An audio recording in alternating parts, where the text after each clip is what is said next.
Good morning. My name is Jeff Mackey. It's a real pleasure this morning to chair the Commission session. We're going to take evidence in two sessions today. The first of these will consider what UK manufacturing needs from the government. And the second session, starting at 11, will take evidence from experts in the construction sector and will consider future trade deals in the UK's international relations. So starting off with the first session, if I may, could I ask our witnesses, please, to briefly introduce themselves before we start? Fergus, could I start with you, please? Thank you very much, Chair. My name is Fergus McReynolds. I'm Director of EU and International Affairs for Make UK, the UK manufacturing representation body. I'm based in Brussels and lead Make UK's work engaging in our international relationships and most notably relations with the European Union. Thank you very much. Jack? Thank you, Chair. My name is Jack Semple. I'm Secretary to the Engineering and Machinery Alliance, which is an alliance of trade associations in the machinery and components supply chain, all with a keen interest in trade, investment and exporting. Thank you very much. And Simon?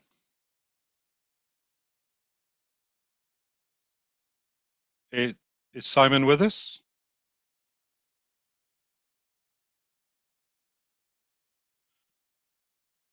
Apparently not. Simon is just having a few technical issues. I believe he's rejoined. Simon, welcome to the world of technical issues. Would you mind introducing yourself, please?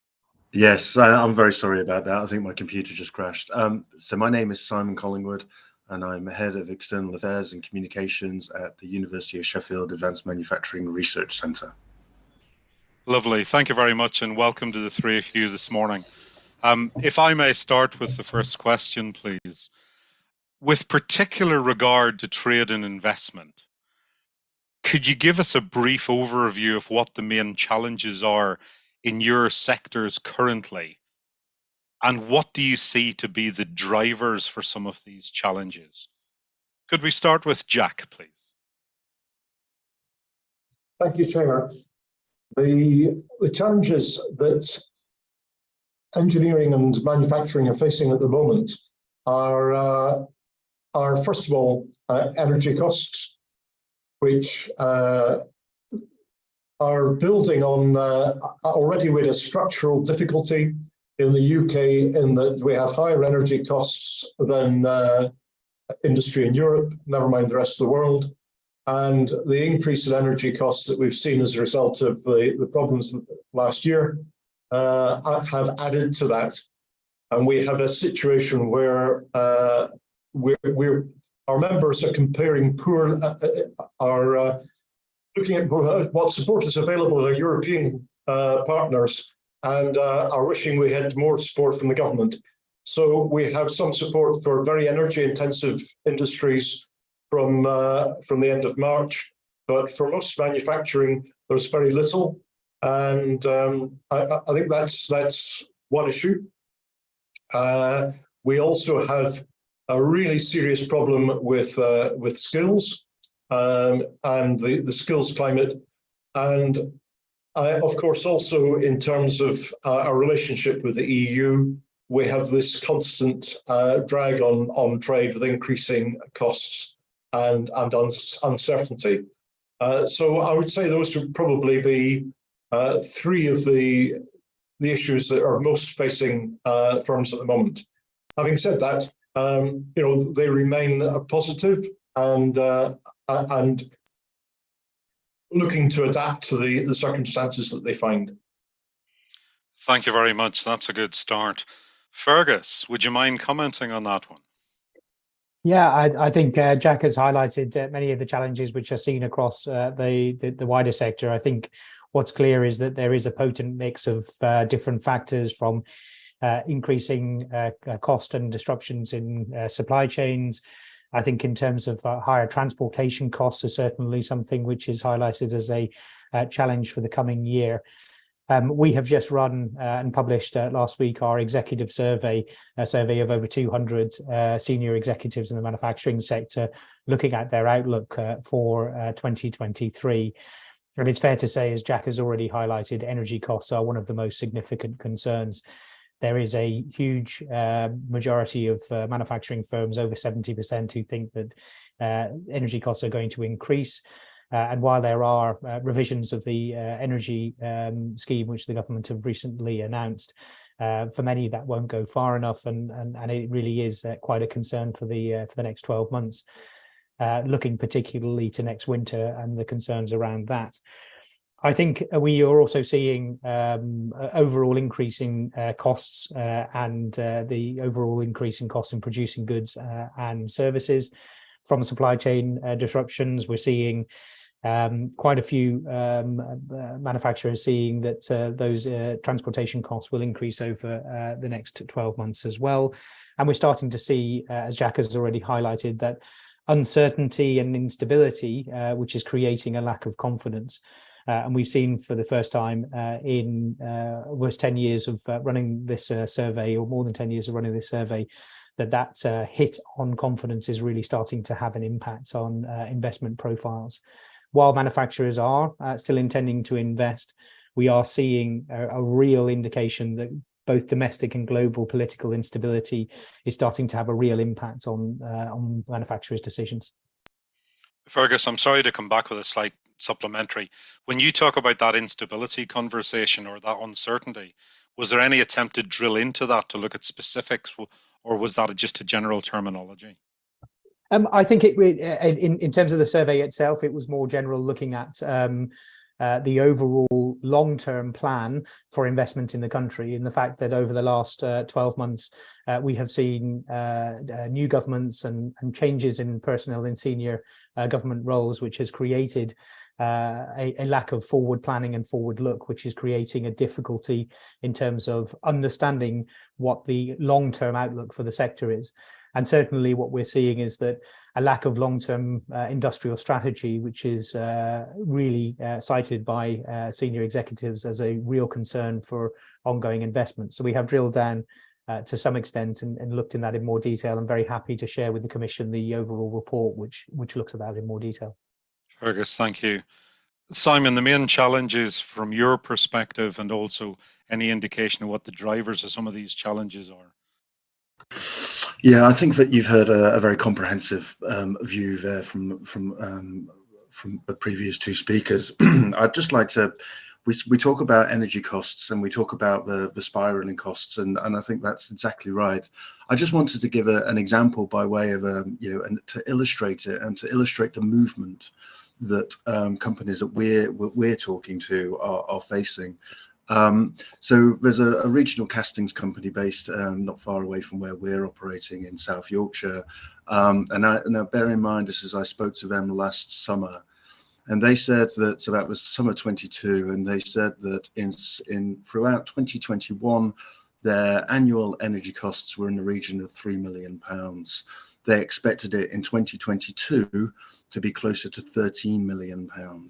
So that, I hope, just gives you an illustration of the scale of the movement, the scale of the additional resources that companies, and this is a regional small company feeding into the aerospace and defence sectors, are having to endure in order to be able to keep going.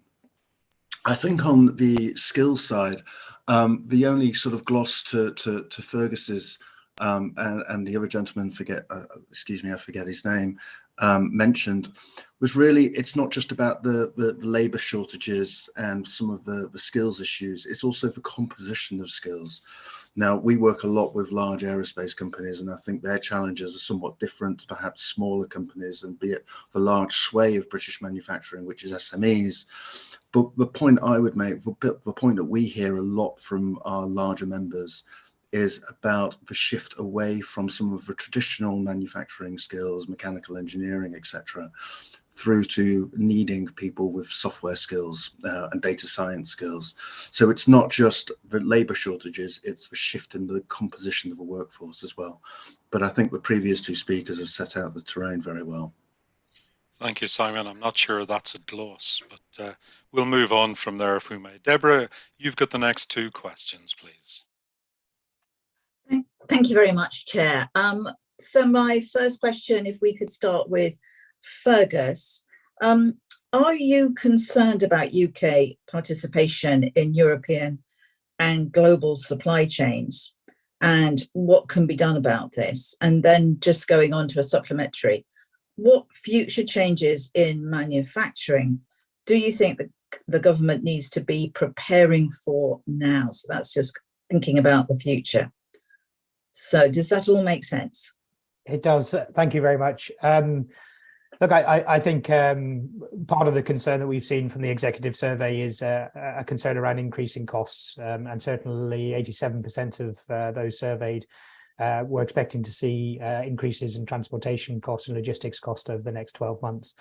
And that is an issue which is still ongoing in the sector.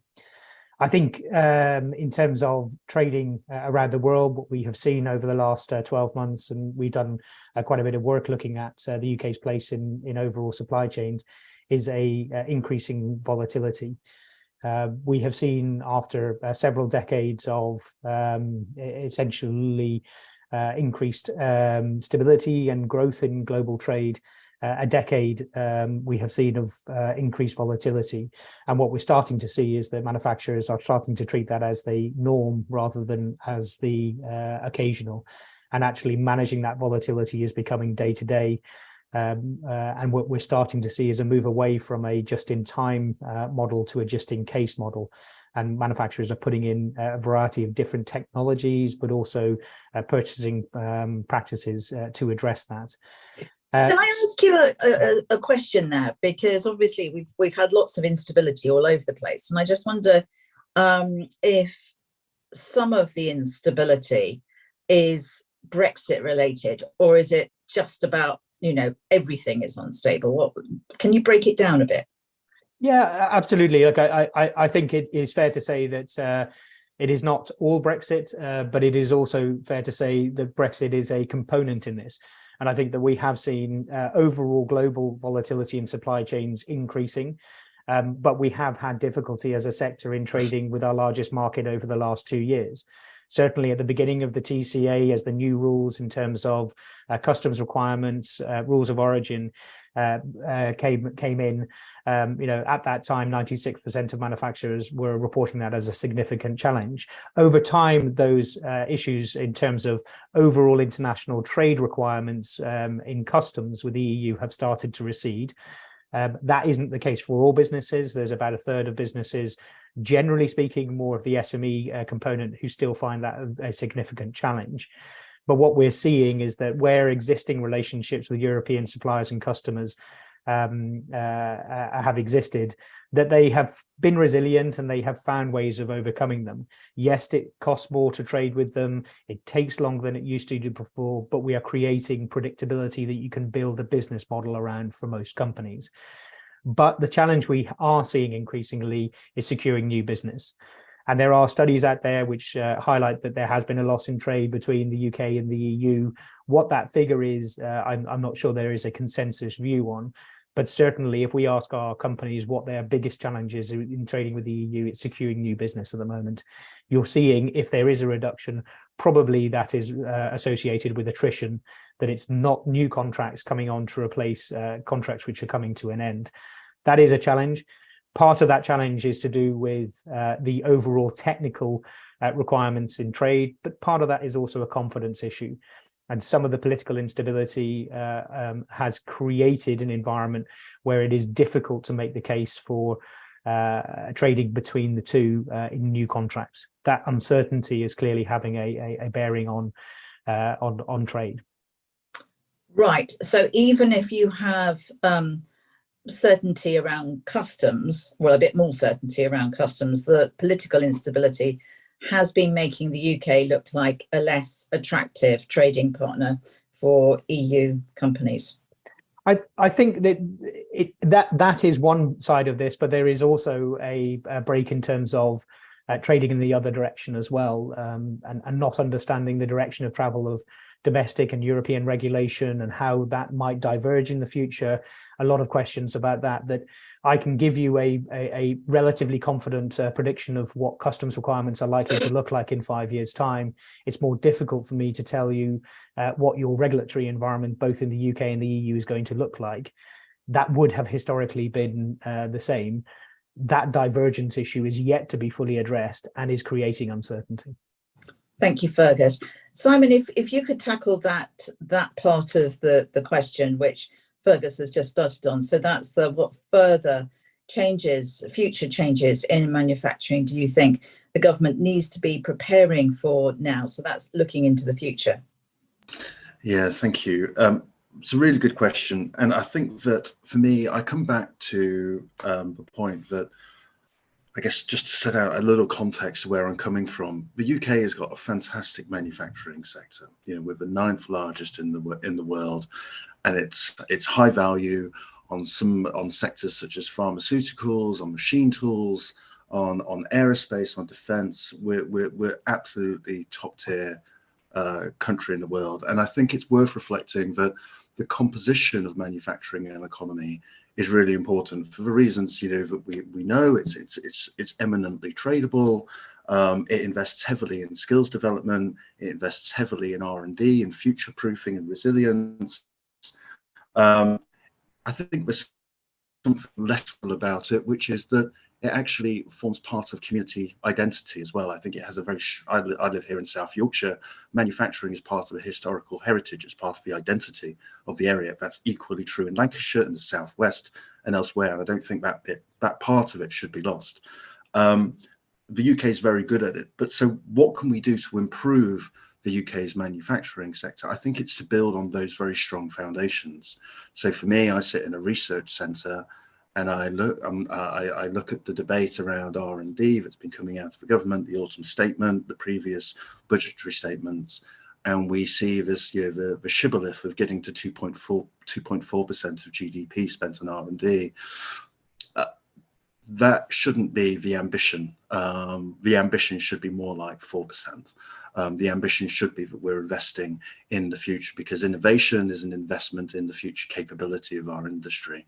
It's not highfalutin, science wizardry. It's about how we make firms more competitive, more productive, how they make better products using better processes. So that's where I come from. I also come from it from the point of view of skills. The point I made earlier, digitalization is a really important part of the manufacturing community going forward, and the UK is not doing as well in that domain as some of our European competitors. There's recent surveys that have come out about robots per worker, that kind of thing, and we're never really in the top 10 of those kinds of lists. But automation and robotics are going to be critical components of how we make product, high value product, into the future.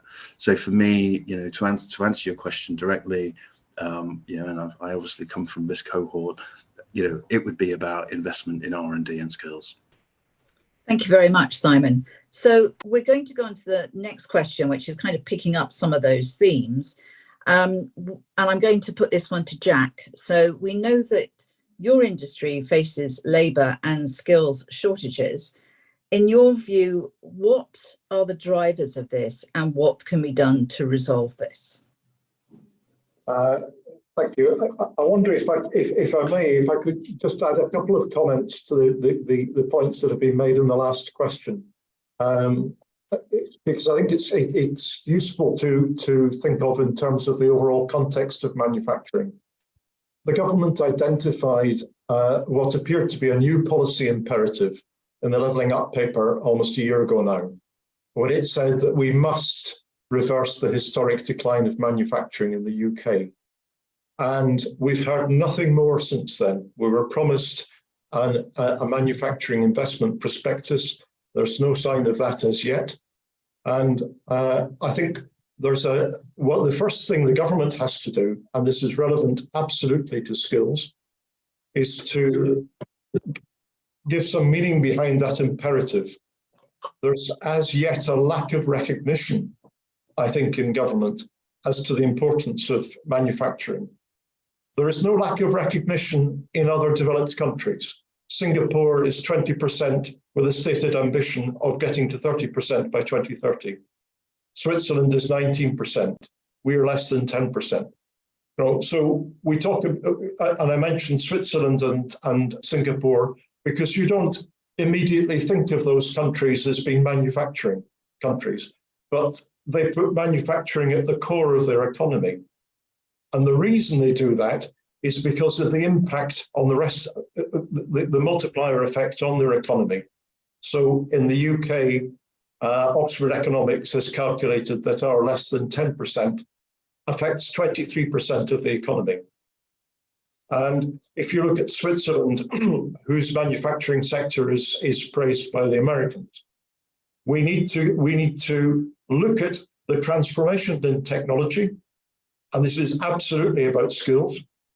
And we need a coherent, national, consistent, long-term plan as to how we're going to develop companies and the skills to get there. We are about the only country that doesn't have that. And the Prime Minister indicated at the CBI conference in November that we did with Made Smarter. Made Smarter is inconsistent. It's available only in several regions of England. Most of the country doesn't have a programme. So there seems to be a lack of appreciation within government as to what it has available. And we need something which is national, coherent and long-term. And skills is going to be absolutely vital. So we hear about capital investment. And we've had the super deduction, which has been hugely welcome, and we'd like to see more of that. But you need to have the skills from top to bottom to understand what you're investing in, or what is available to invest, and how that can improve your competitiveness, your productivity, and reduce your carbon output as well. Okay, I'm just very conscious of time, so I'm going to ask Simon and Fergus, in 1 minute, just all you've got, 1 minute each, have you got anything else that you want to add to the skills shortages question? Just very quickly to just give you some figures to sort of highlight the challenge that we have. And I think we need to be very clear that we have had a long-term historic challenge in terms of skills shortage in our sector, and that is growing at the moment.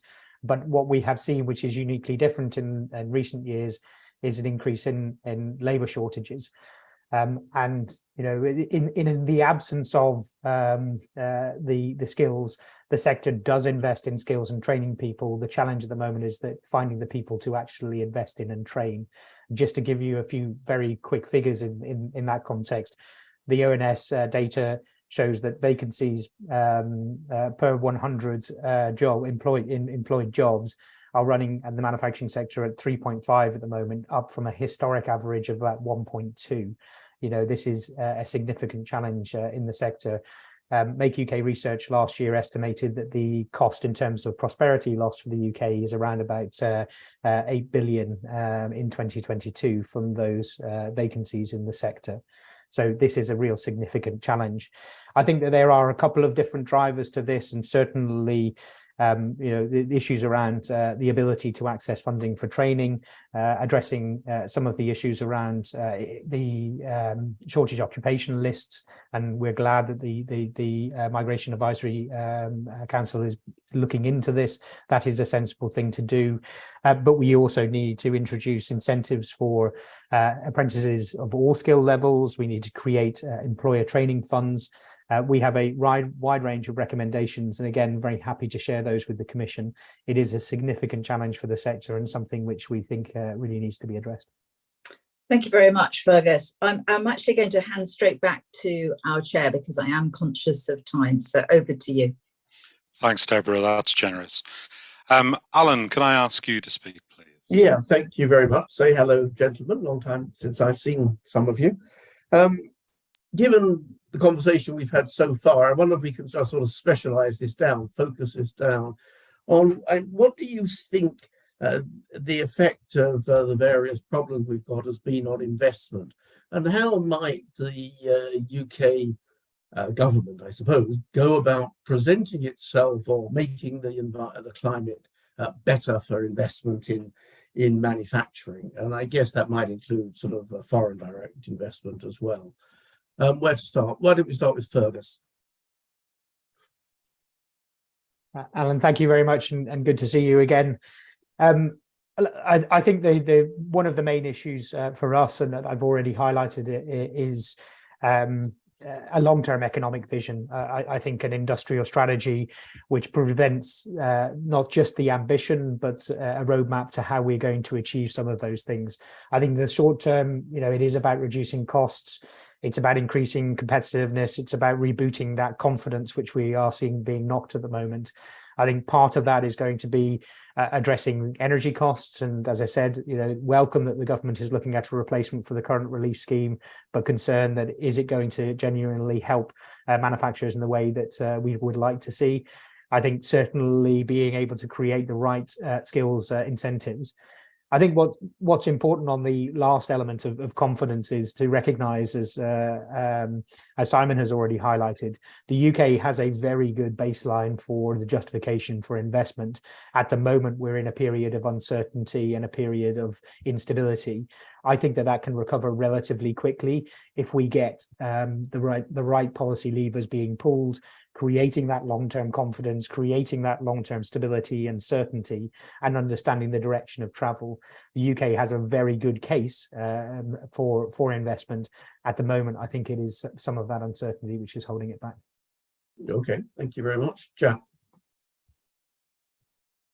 I would say one of the critical factors is to change in order to create more certainty. I think we need to change some of the dialogue and some of the conversation around our relationship with the EU. We need to stop looking at ourselves in relationship with the EU. So we've talked about the issues facing the industry. What the industry absolutely doesn't need at the moment is a focus on changing retained EU law. I am not hearing from any of our members a strong demand for changing retained EU law. And similarly, I think some of the language around the EU damages sentiment within customers and even suppliers in the EU. So I think a change of tone there would be most helpful. It's anecdotal, but I've had reports from Spanish public sector customer clearly not keen on a British supplier, an Italian material supplier walking away from a customer when he realised he was from Britain. And I've had emails about the Germans customers not being so keen. And I noticed the Director General of the German British Chamber of Commerce told the Financial Times last summer that to some extent the UK is being taken out of EU supply chains. So that's partly because of the inbuilt friction, but it's also partly because of sentiment. And I think we need to work a little bit on the sentiment as well. Okay, thank you. Simon. Hi, so I don't really have a lot to add to what Fergus and Jack have already covered. I come at this, I guess, less from the investment from domestic firms and more from FDI. And what we've seen, both as a research centre in South Yorkshire, the University of Sheffield, but also as part of a high-value manufacturing catapult, is that innovation drives investment, foreign direct investment. And we've seen that notably here, where just in the last 10 years, we've seen factories spring up from Boeing, McLaren and Rolls-Royce, amongst a host of others, and indeed their supply chain. And that has been on the back of innovation work that we've done with them over a number of years, which has then moved for them to put manufacturing footprint on the ground. And that's been in the scale of about £400 million worth of investment and the creation of about 2,500 jobs, not to be sneezed at. And I think that for me, it goes back to my mantra, which is about the role of R&D, and indeed skills has been a particular driver of that foreign direct investment into the region, where we've put a significant amount of investment into apprenticeship programs and also skills coming out of the two universities here in Sheffield. So I think that's the point I would make, is if we want to see, particularly at the high value part of the manufacturing sector, investment in innovation pays. Yeah. Okay. Thank you very much. If I can sort of summarize, I think what I'm hearing is we have had a long run problem In a sense, the lack of a strategy has been with us for most of my professional life, in fact. But on top of that, we've got a great deal of sort of self-created uncertainty, which we could address. So in fact, in a sense, what we want is some long-run vision and some stability from the centre. That's what I think I heard. So let me pass back to Jeff. Alan, thank you very much. The summary was particularly apt. That's appreciated. Charles, over to you, please.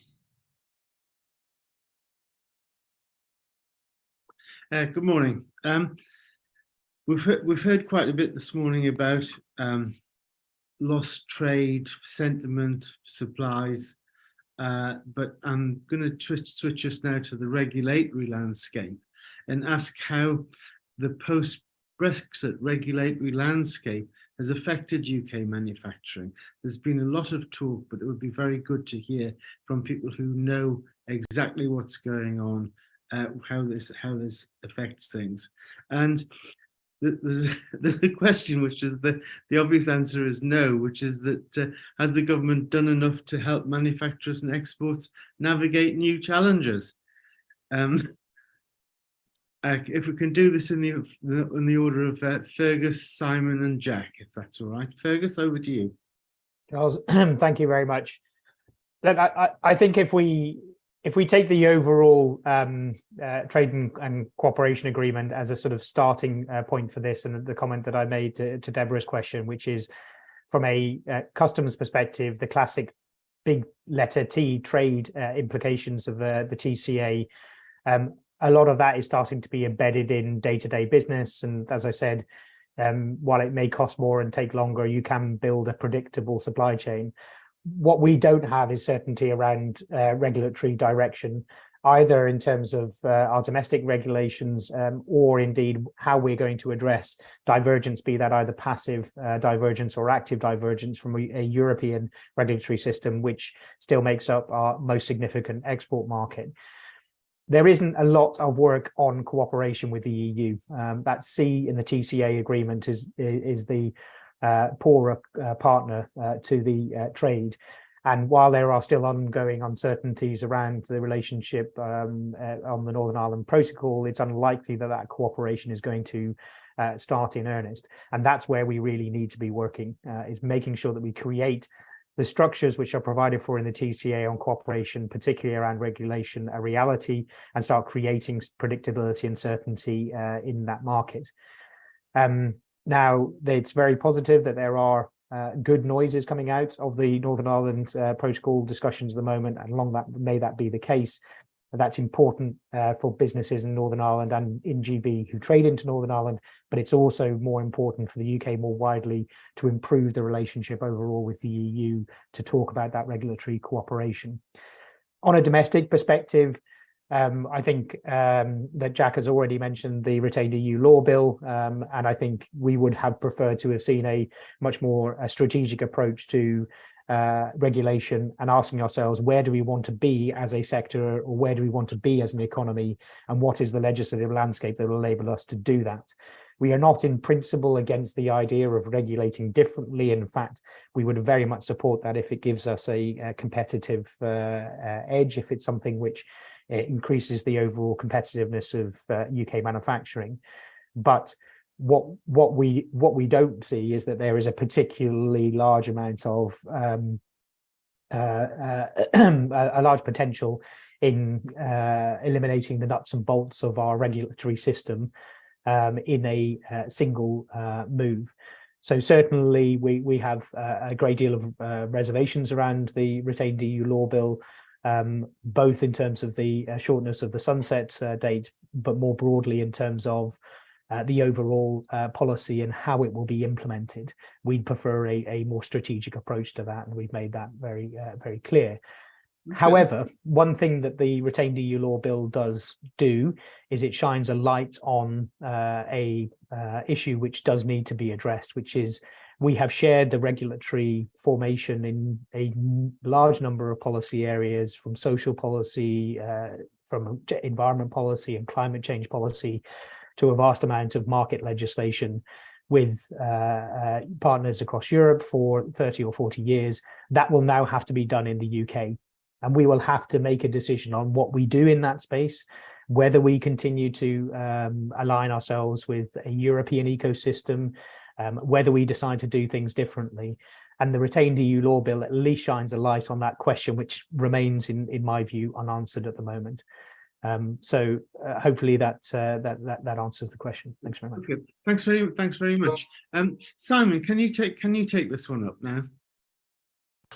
I'll be honest with you, Charles, I don't think I can really add to what Fergus has set out there. I think he's covered the ground very ably, and I don't think I could add anything. No, that's fine. Jack, have you got anything to add? The most asked question by far last year of the trade association, 10 trade associations in EMA was what's the UKCA for? And as yet, we haven't got an answer to that question, which I think is quite telling and quite emblematic of where we're at with regulation.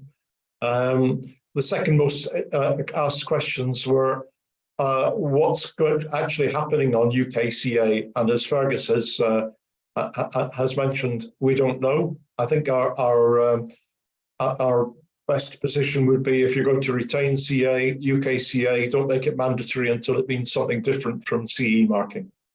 I think what we really need is explanation from government as to what it has in mind. So we're hearing a lot about the conceptual benefits of being able to change EU law, and I absolutely agree with Fergus that there may well be reasons, but no detail as to what actually is envisaged, which is problematic.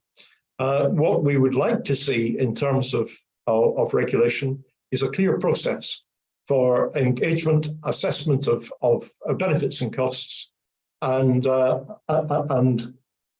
clear map of a clear process which is consistently applied as to how we can develop our regulation. We do have one or two ideas in terms of developing regulation. For example, whole system regulation might be an improvement on what the EU has at the moment, while at the same time being consistent with it. Looking to the medium term, I think we have to bear in mind that the TCA is for 5 years, so it has to be renewed, reformed, or not renewed at all. And we have potential issues which may be more problematic, even the UKCA, in terms of aligning what we do with Europe. And I think that creates uncertainty. But above all, we'd like to see a process which is clear, effective, and consistently applied. Oh, thanks very much, Jack. I think that's very clear. I think what we've picked up from these questions are that there's still some debate in terms of what is the direction of travel, that business itself requires certainty, and that the regulatory environment that you're all living within is certainly not giving those at the moment. Charles, I wonder if I could make one very brief point. I'm not sure that we're helped by this split in terms of trade issues between DIT, which handles the rest of the world, and BEIS handling Europe. And it's quite telling that I think the International Trade Secretary, Kemi Badenoch, was asked about supply chain issues a few weeks ago, and she said, well, supply chain is to do with BEIS. And I think maybe when government, if we get a more joined up intergovernmental view, that would be useful. I think the cry for joined up government runs through most of this, and it's very, very telling. With that, I'm going to hand back to the chair. Charles, thank you very much. I think we may have to leave the question of joined up government for another day, because that could be another 2 or 3 hours of entertainment. Could we move on, please? Stephen, if I may. Thank you very much, Jeff, and good morning to all of our witnesses. Probably leads on nicely in terms of the other side of that lack of joined up government fence in terms of trade. I'm going to ask each of you to talk about where you think UK manufacturing needs. What does UK manufacturing need from future trade deals or other arrangements that the UK government may negotiate with other parts of the world in order for your sector to grow? And I suppose in that regard, just picked up Jack's last point, you probably may well include the review of TCA in that, given that Europe is still Europe's main trading partner in terms of manufacturing. So what do you basically think we need to see in terms of future trade agreements for the manufacturing sector? And I'll go in reverse order this time. So Jack, Simon, and then Fergus. I think we need to make progress on the TCA, on as Fergus said, the cooperation side. Well, the deal was done very quickly on the basis of cooperation, but we're not getting that. It's I think towards the end of last year, the EU banned all meetings with anybody from the UK except on Ukraine and Northern Ireland. I'm not quite sure whether that's still in place or not, but I think that was indicative of the direction of travel. We're not in Horizon Europe. The EU itself is taking quite a hardened view, both with the UK and also, I noticed, with Switzerland. In terms of international trade outside the EU, I thought the Trade Secretary was very interesting. She was saying FTAs aren't trade, and she's very keen to see a strengthening of our export effort. In my perception, we've gone back a bit in terms of ambition between the 2018 and 2021 export strategy, where we've both reduced the scale and also narrowed our export ambition. I'd like to see that reinvigorated. I would say this, wouldn't I? I think government could very usefully work far more effectively with trade associations, where it seems to have gone back as well, somewhat. And I think lastly, in terms of the general tariff, we talk a lot about exports, but I think also we need to really understand the UK supply chain, where it is and where we want it to be. And at the moment, I'm not sure we're quite analysing that in terms of the UK general tariff. The mantra is let's reduce tariffs. Well, sometimes tariffs can be quite useful, but we need to understand what is available in the UK. And I think was demonstrated by the ventilator challenges in the early days of COVID, that government really doesn't understand very much what we already have and what we need to have. And it'd be very useful to have a programme of really better understanding, appreciation, and of course use and development of the supply chain, both in government, also I have to say in tier ones and OEMs in the UK. Thank you very much, Jack, and over to you, Simon. Thank you. I think my point's very quite slim, really. I think that for me, having worked in trade policy for a number of years, but many years ago now, the key point that keeps ringing in my ears is that trade agreements are a means to an end. They're a means to grow an economy. They're not an end in themselves. And we can stack up as many trade agreements as we've got trade negotiators to skillfully negotiate. But if they don't actually increase market access or drive liberalisation in some form, then what's the point? They're not trophies on the mantelpiece. For me, it comes back to what do we actually want to achieve out of our manufacturing sector? How do we want them to contribute to our communities and to our economy? And for me, that comes back to that little couplet that Fergus mentioned a few questions ago, which is industrial strategy. We don't have one, and for me, that's the priority over trade agreements. Thank you very much, and Fergus. Yeah, I think I agree with Jack and Simon have said on this. I mean, I think one of the things which I would add to that is, and perhaps this picks up on Jack's point from the previous question, is that not to look at international trade and trade negotiations as two-dimensional, but to look at them in context of three-dimensional. And what you agree with one will impact what you can possibly agree with another, and actually creating a much better oversight of recognizing that what we do agree with one is going to have a bearing on another. I think the Secretary of State is right to recognise that actually implementation of trade deals is very important, and actually working with industry to understand how we make the most of the deals which we already have today, how we identify barriers to trade, be those technical or not, non-technical barriers to trade, and how we create solutions for supporting industry. I think support for export promotion, support for access to trade fairs. These are all things which are very important, and we need to find the right funding mechanisms with government to be able to support companies in doing that. So trade deals not necessarily the only thing which are important, but actually the understanding trade itself and finding the opportunities to improve and lower barriers to access. I think it is important for us to reflect on the fact that we will have a review of the TCA. There are a number of things in that which I think it is worth us looking at. There are acute challenges within the automotive sector, particularly around the transition to electric vehicles. And I think that we need to look at that again and understand how we work with our partners in those transitions and the transitions both in terms of green and digital, and understand how they are going to impact overall trade in the future. I think we need to be aware of overall global impacts as well as we start these conversations. The world in 2023 looks very different from the world in 2018, when the negotiations started in earnest with the EU, and it looks different even still from 2020 when the deal was concluded. We need to address some of those changes in geopolitics in terms of understanding how we're going to work with our closest partners. In that mix, you would add the Inflation Reduction Act from the US, and it's quite clear that the EU is going to have a response to that. We need to ask ourselves the question. It is unlikely, I suspect, that we're going to fund in the same context that the US has, and likely the way that the EU is going to respond to it as well.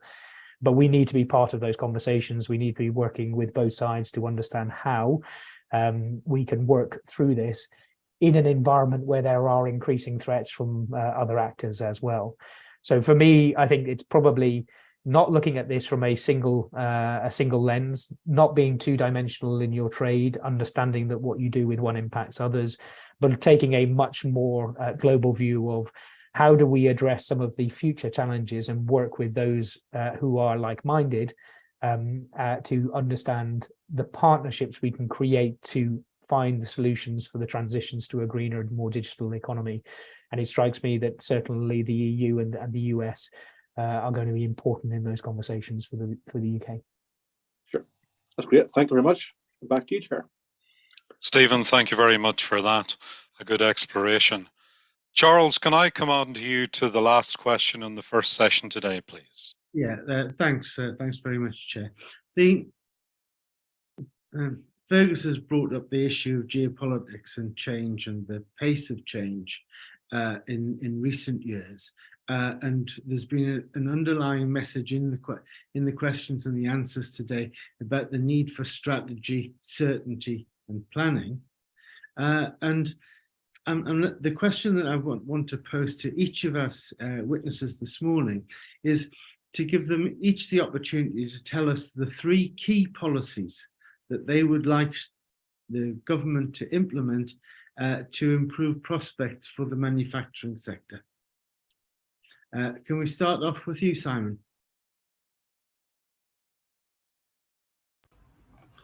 Well, I've had the least time to think about that, so I'll come up with see what I come up with. You can have the most time to answer them. Thank you. I'm going to go with my gut instinct. My gut instinct is, again, you won't be surprised to hear me say it, but I think for me, R&D is critical to the growth and the success of the UK manufacturing sector. And I say that because the challenges that we're going to face in order to hit our sustainability goals and net zero are not going to be met without a resilient, vibrant manufacturing community, and are not going to be met without technology that currently doesn't exist. So R&D would be one. Second one, skills and labour shortages. Addressing those issues, I think, is particularly acute. And relaying back to my earlier point about it's not just about having more apprenticeships and more technicians. It's not just a volume point, it's also a composition point as well. And then the third point for me would be international. Manufacturing as a global sector. We are intimately, despite what may have happened through Brexit, we're still intimately and integrally linked with the European manufacturing community, and similarly with the North American community in specific sectors, and we need to grow that. we need to find the right levers and instruments to nurture and to grow that. So those would be my three answers to your question, Charles. Thanks very much, Simon. Sorry to have bounced them straight onto you. Jack, can I turn to you on this one? Three points, three policies. In terms of immediate policies, I think the government could start with advocacy for advanced manufacturing, and also a recognition of what advanced manufacturing is. It's not about product, about aero engines or wings or whatever. It's not the product that you make, it's how you make it. You can make a kettle in an extremely advanced way. And I don't think we've quite got that recognition yet. The autumn statement had some stuff about we want to change regulation for advanced manufacturing. It's not clear that they had an idea what regulations they wanted to change, or why, or what even advanced manufacturing was. So we need to have a clear advocacy and for boosting manufacturing across the board. I think in terms of skills, we need to really address the crisis in FE colleges and technical education, and have an incentive for companies to train. We've got incentives for companies to acquire capital assets. We don't have a tax incentive for them to train. And lastly, we get the relationship with the EU on a better footing, and that starts with well, we've discussed before. Yeah. Thanks very much, Jack. That's very clear. Fergus, to round off this session, can I ask you for the three policies? Yeah, absolutely. I think we're going to be chiming in unison on these issues. I think certainly for the immediate issue, it's reducing overall energy costs. I think that is going to be a vital part of policy levers which government and industry need to work on together over the course of the next 12 months. I think that's looking at the scope of the new relief scheme. I think that's also looking at energy efficiency and creating the right incentives, both perhaps asset incentives, if not tax incentives, for investment in green technologies and technologies which help increase the energy efficiency in the UK. I think it certainly is tackling labour shortages. I don't think that there is a silver bullet for this issue, but there are a wide range of things which government should work with industry on. I've mentioned a few of them already. Jack's mentioned others as well. An investment for training, an investment for skills incentive, I think, is certainly a sensible approach. I think we need to address the shortage occupational list, and we need to understand how we can reduce some of those barriers to getting people into the workforce. And finally, I think it is about improving cooperation with the EU, and certainly in terms of the next 12 months, I think that has a imperative. As of the start of 2024, the European Parliament will go into its election cycle for election in May of 2024. That will create a new selection potentially of new commissioners. It feels to me as though this next 12-month period is going to be very important for us to move that cooperation on. I think in the immediate term, it is to be welcomed that there are positive conversations happening on the Northern Ireland Protocol. And while quite a brief statement was made earlier in this week, I think it should be applauded that those conversations continue, because it certainly strikes me as though that wider cooperation needs that hurdle to be cleared. So I think it is about reducing overall energy costs, about tackling labour shortages, and about creating the right level of cooperation with our international trading partners. And top of that list is the EU as our largest market. Thank you very much indeed. I think I've got about 2 minutes left before I pass back. And I just wonder if there's any pressing issue which we haven't covered in this session this morning that any of you would like to raise. Can we start off with you, Jack? I think we've got the budget coming up. I think Fergus has mentioned some of the points. There are other issues we've got in terms of innovation. The R&D issue for SMEs seems to be unresolved. That's gone very quiet. And also, as I mentioned before, innovation is great, but it's not as it can be far greater if with adoption. So innovation at the high level is great, but innovation at a company level means adoption of latest technology and setting yourself up for the I4 skills of the future. So I think looking to the autumn statement, those are key points for us. Smashing, thanks. Simon? Anything you'd like to add? Yeah, the only thing I would add is just sort of picking up the mantle from Jack there, which I think the bit that slightly worries me about the spring budget is the again coming back to the 2.4% target and some of the stats that were released in recent months about the role that R&D tax credits may be playing in that, and to what extent has the 2.4% already been met. I think that's muddying the waters, and I could see, in these straitened times, that there will be forces within government looking to bear down on spend on R&D, and I think that would be a drastic mistake. Thanks. And Fergus? Charles, no, I don't think anything to add to those points beyond the ones which we made earlier in the session. Thank you. Okay, thanks very much. And Chair, can I pass back to you? Charles, thank you very much. On behalf of the Commission, can I just take the opportunity to thank our witnesses this morning? That has been both an eloquent and interesting session, to say the least. So Simon, Jack, Fergus, our thanks for joining us this morning and for your time. We look forward to exploring some of these further. Thank you very much. As we move on to the second half of this morning's session, which will look at construction, I should also gently explain Hilary is not with us this morning as he had an urgent question in the House to do with levelling up funding. So you've got me in the chair this morning, so thank you very much. Bear with me on that one. We're just waiting for our three witnesses to join us for our second session this morning, as if by magic.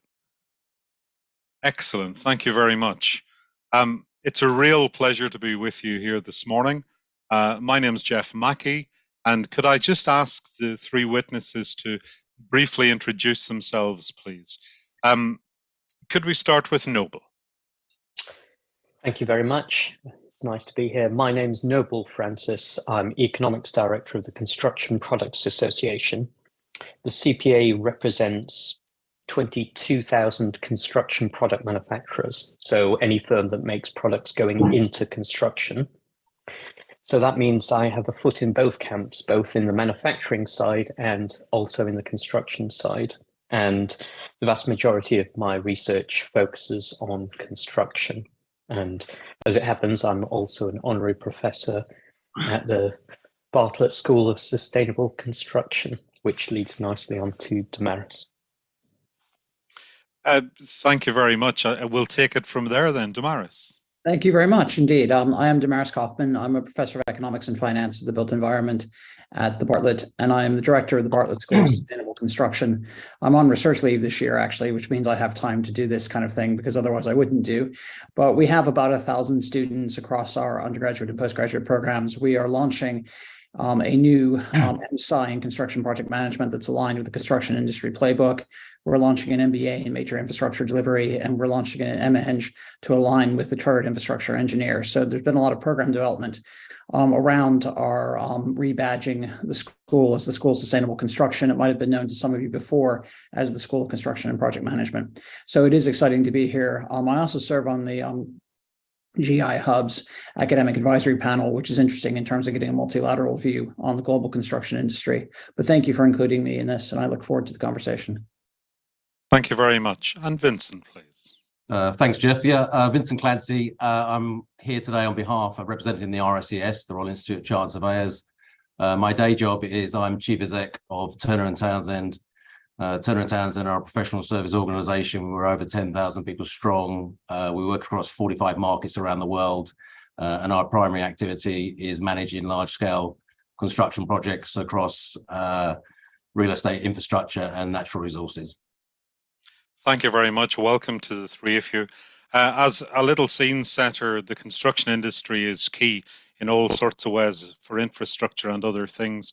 Could I gently ask, as my colleagues ask the questions, if you keep your responses as clear and brief as you can? That's always appreciated because we've always got too much to fit in. And as the chair, I'm going to be blunt enough to ask the first question, if I may.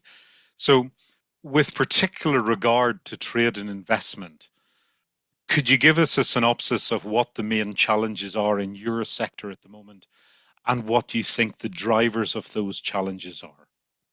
Damaris. Yeah, thank you. I think a lot of the things that were said in the first session do carry forward into the construction industry as well. I mean, first of all, construction industry is partially manufacturing, but also the drivers are very much the same. I think supply chains and material costs have to be up at the top of everybody's list, not just the fact that there is rampant inflation, but it's very difficult to predict.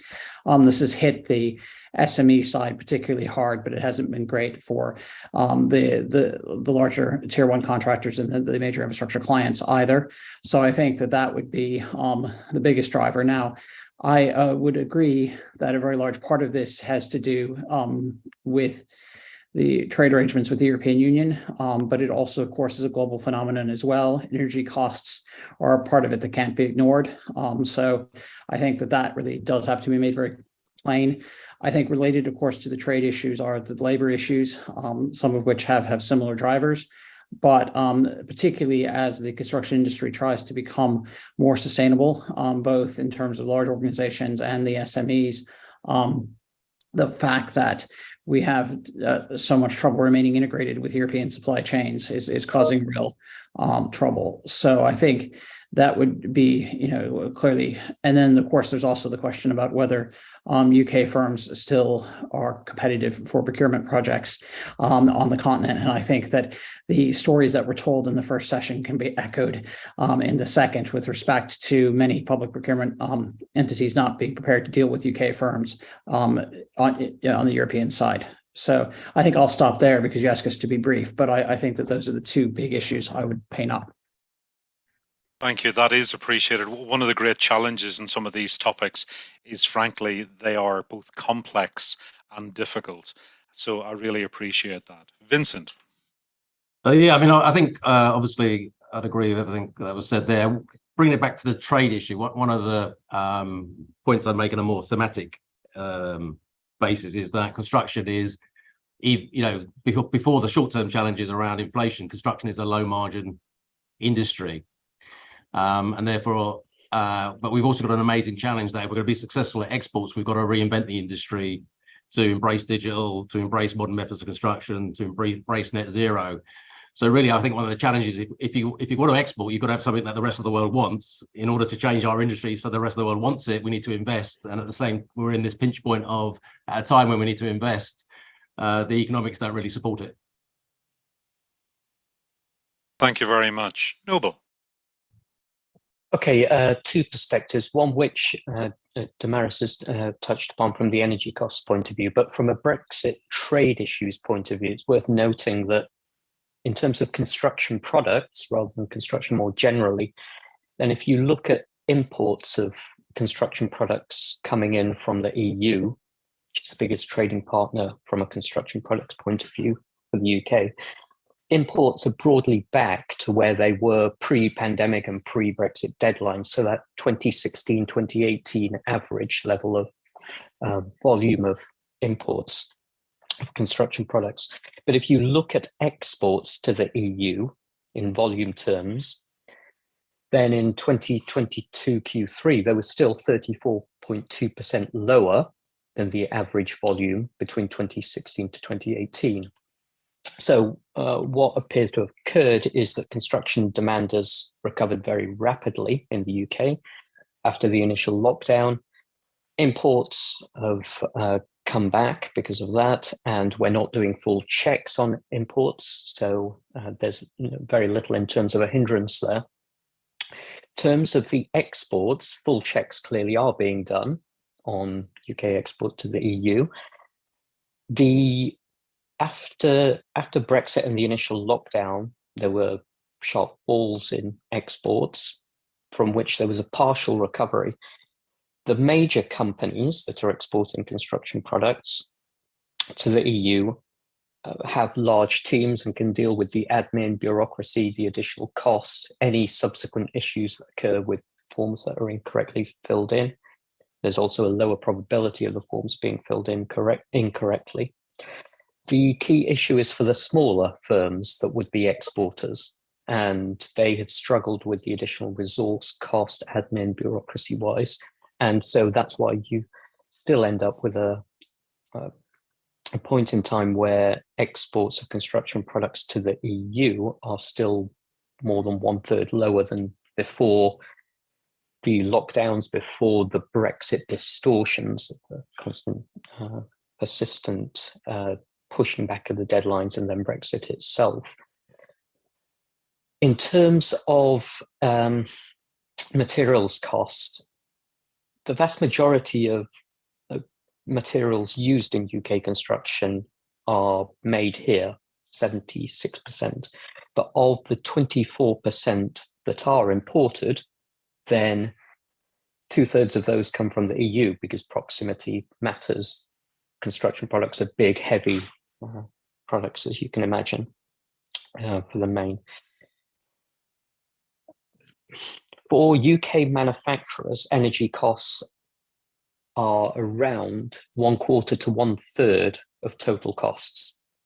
So that's for energy intensive manufacturers, such as steel manufacturers, aggregates manufacturers, brick manufacturers, etc. So energy costs is absolutely critical for them. And it makes a very big difference that there is a level playing field there for product manufacturing if we're going to have investment coming in. What we saw even before the energy issues recently is that government policy is not favorable towards energy intensive business. It's not favorable towards incentivizing energy intensive businesses moving towards a more net zero transition type of production. And it also has been less favorable in terms of energy bills help since the energy price spikes over the past almost year. I realize I'm going on a bit, so I'll finish up relatively quickly just by saying that for that investment to occur, then there does need to be a level playing field. And if you look at UK construction materials price inflation, then in October 2022 in the UK, it was 15.5%. But that's lower than the recent peak back in June after the energy, oil and commodity price spikes, where materials price inflation in the UK was 26.8%. And the key problem there is, Vincent mentioned the margins not being great in construction. At the main contractor level, they tend to average around 2 to 3%, even in the good years. The bigger problems are for the specialist subcontractors down the chain. And they, particularly those who are on fixed price contracts, signed 12 to 18 months ahead, which wouldn't have anticipated the sharp rises in materials prices. So what you've ended up with a situation as construction activity is higher than it was pre-pandemic. In October, it was 4.1% higher than pre-pandemic. And yet in the year to October, 4,039 UK construction firms went out of business. So demand is strong, but the cost impacts are such that it means that those firms weren't viable. And out of the firms that have gone bust over the past year, that 4,039 firms, 59% of them were specialist subcontractors. So you're largely looking at firms that signed up to fixed price contracts 12 to 18 months in advance and just found there was no way of being able to meet that with supply chain difficulties. Thank you very much. I think that sets the scene nicely for some of the specific issues regarding the construction industry and the background to some of the challenges. Charles, can I ask you to ask a question, please? Yeah, this question follows on from the comments about the cost of raw materials, and I wondered, are our witnesses concerned about access to raw materials and what needs to be done to ensure that supplies are available and maintained? And I'd like to do this probably actually in the same order as we did follow the first question, and open this up to you, Damaris, if that's okay. Right. Well, okay. So following up on Noble's very salient presentation of the facts of this, I think that the concern about access to raw materials was much greater during the pandemic. Imports have recovered, but the cost volatility is a really serious concern, particularly given the margins involved. And certainly I know from Noble and I are both in South London, but I know a lot of SMEs in South London that are reluctant to bid projects because of the difficulty in estimating costs. Some of the project managers have actually left the SMEs and gone with larger firms to ride this out because they're so concerned. And I think that is the biggest issue, the volatility in price, not the actual availability. Of course, those things go together. But we see a lot of builders merchants that, are struggling as well. And, they obviously they understand the need in the industry to constrain price rises, at least amongst the higher volume materials, but it's very challenging for them as well. So I'm more concerned about the pricing dynamics than the actual availability, but I think the two things in the long run go together. And of course, this most immediately hits the SMEs, but given the profit margins for the larger contractors, it's an issue for them. I think Noble's point about the specialist subcontractors being the hardest hit certainly fits with what we know as well. And it is interesting how education follows this, because some people who have hung up their hats have decided to go back into education as a way of writing it out. So we actually have seen this feed through to applications for admissions to our programs. But I think I'll stop there. Right. We look forward to better taught and better qualified practitioners. Vincent, can I ask you to comment on the supply chain for raw materials? Yeah, I mean, I'd echo the points there. I think we've seen the pressure on material supply, I think, ease considerably over the last 6 months. So I'd echo that point. I think affordability and cost escalation is a much bigger issue, which we talked about earlier. I would say, I'm representing the RICS today in terms of, if you look from a materials point of view, if you look at it from a labour point of view and a people and a professional services point of view, there's still a lot of bottlenecks in terms of supply and demand. So from a professional services perspective, capacity is still a big issue given the extent of works required at the moment. And then I'd just give a slightly longer term perspective. I do feel when we look at the transition to net zero and the national retrofit program and all of the stuff that we're going to need to do if we're going to achieve our goals around net zero, then I think material supply is going to become another bottleneck at that point, because the program is enormous, and unless we plan for that, I think we'll be back in the same situation where we're worried about how we're going to get the materials we need at the prices we can afford to do that transition. Thanks. And now back to you, Noble, if that's okay. Thank you very much. I'd echo the comments of the previous two speakers.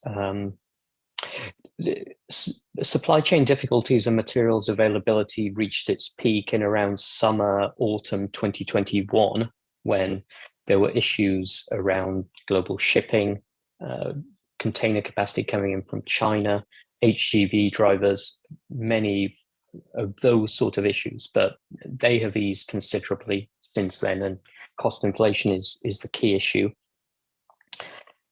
currently. Short term, that's going to continue to be an issue over the next 12 to 18 months, but medium term, and Vincent touched upon this, labour is the greater issue. And I think when he refers to medium term, the net zero transition and all the work that will be required for that, I actually think that labour is going to be the greater issue than materials for that as well.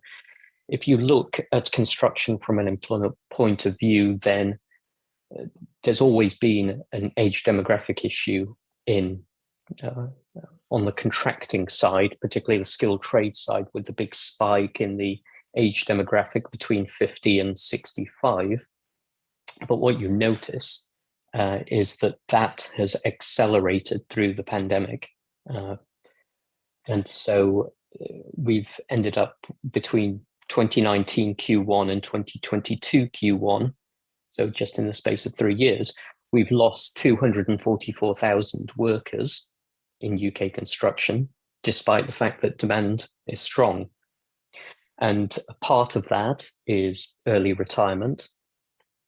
And part of that may be long COVID, but a part of that is the EU loss of employment as well. So short term, the focus is on materials and products cost inflation, but medium term, the greater issues for the industry are likely to be on the employment side. Thanks very much. I think that's very clear. I think we know that raw materials are now available and people see them as being readily available, but there are other constraints in this industry. With that, I'm going to pass back to the chair. Charles, thank you very much for that. We move on really, really well. Deborah. Thank you very much, Chair. In fact, I think most of you have answered the first part of my question, which I'm going to share with you. And I really just want you to think about whether there's anything further you could add, because my question is about labour shortages, which I think you tackled pretty well last time around. So we know that your industry faces labour and skills shortages. And what are the drivers? And it sounds as if there's pandemic, there's long COVID, there's EU, there's all kinds of things. So is there anything, Vincent, that you want to add in terms of drivers? Yeah, I mean, I would say that, I mean, I think all those drivers, you know, are all very, very relevant, as is the fact that we've seen demand increase, you know, at a time when supplies decrease. But I do think there's a longer issue which goes back to one of my original statements, is that we've got to make construction attractive to new entrants. And that's particularly true if we really want construction to be an inclusive and diverse industry as well. And when you look at construction, you know, it hasn't really changed dramatically the way it delivers projects and programs over a 30, 40, 50 year period. So we're competing for young talent against other industries, which is the real opportunity, because we've got to embrace digital, we've got to embrace modern methods of construction, we've got to find different ways of delivering construction. Construction Playbook sets out a lot of those issues. So I think there is an issue about attracting talent to the industry, which the solution is to modernize the industry. Yeah, absolutely. It's really interesting this. I used to be a board member of a construction industry, and they even opened up an apprenticeship academy, and they still couldn't get people to come and do apprentices with them. So there's clearly something about the brand which isn't quite hitting the right spot. I don't know if you could identify a little bit more about what you think that might be. Well, I think we've got to attract, I mean, there is a big issue about just what, you know, parents are big influencers on people's careers.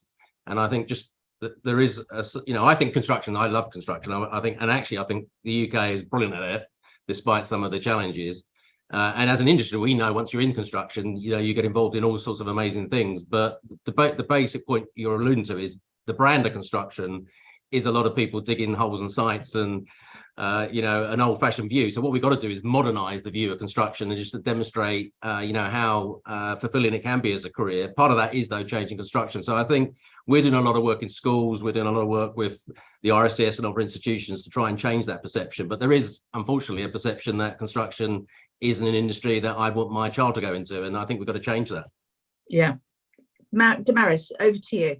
Yeah, no, thank you. I mean, I think this is really important. There are some good signs. I mean, I think the one thing that I've always been very pleased by is that our program at UCL is the most diverse at UCL in terms of backgrounds of the students, demographics, and widening participation. And 100% of the students get jobs at the end of their degrees. There's clearly demand for their skills. But the interesting thing is that some of the students who Vincent is trying to attract end up going into cost consultancies or other services aspects of construction rather than with the tier one contractors. And actually the home builders have stopped trying to recruit from our programs even because the students turn up their nose at doing that. So there is a question really of some parts of construction as an industry being less attractive than others to graduates. But then there's also the question of the skills and training piece as a whole and how big a part higher education and further education plays in this versus apprenticeships and on-the-job training. And certainly Vincent's equivalent at Mace has got some strongly held views on this. But I think from our point of view, what has been interesting, particularly with digitalization and sustainability, is that over half, maybe even 2/3 of the lecturers we've recruited in the last 5 years have come from former polys, have come from post-92 universities. So there's a lot more integration there in terms of staff moving around because that's where some very interesting work is being done. But the problem is the business models for these are not scalable because unfortunately, if we train an undergraduate in modern methods of construction, in digital construction technologies, using the metaverse and everything, we are losing money on that student. The £9,000 per year is not covering it. So we're cross-subsidizing it with overseas fees from students from abroad on our PGT programs. And many of the construction programs across the UK sector don't have enough of that cross-subsidy potential. So they can't produce graduates at scale who would be appropriate to filling the sorts of jobs that Vincent is hoping to find skilled labor for. And I think that there could be a lot more government support and recognition of the cost of training graduates in these fields is actually higher than that, which is afforded by the student loan program for people on undergraduate programs. But I also think that the higher and further education sectors can be much more involved in these apprenticeship programs so that these are the kinds of apprenticeships that lead to degrees and give people the sense that they have flexibility in job choice as they move through. But I think that that's actually the very rarefied part of it. I get the sense that one of the biggest problems as well is in lower skilled labor. And certainly what we've seen recently in the SMEs is a lot of the lower skilled labor has indeed gone home.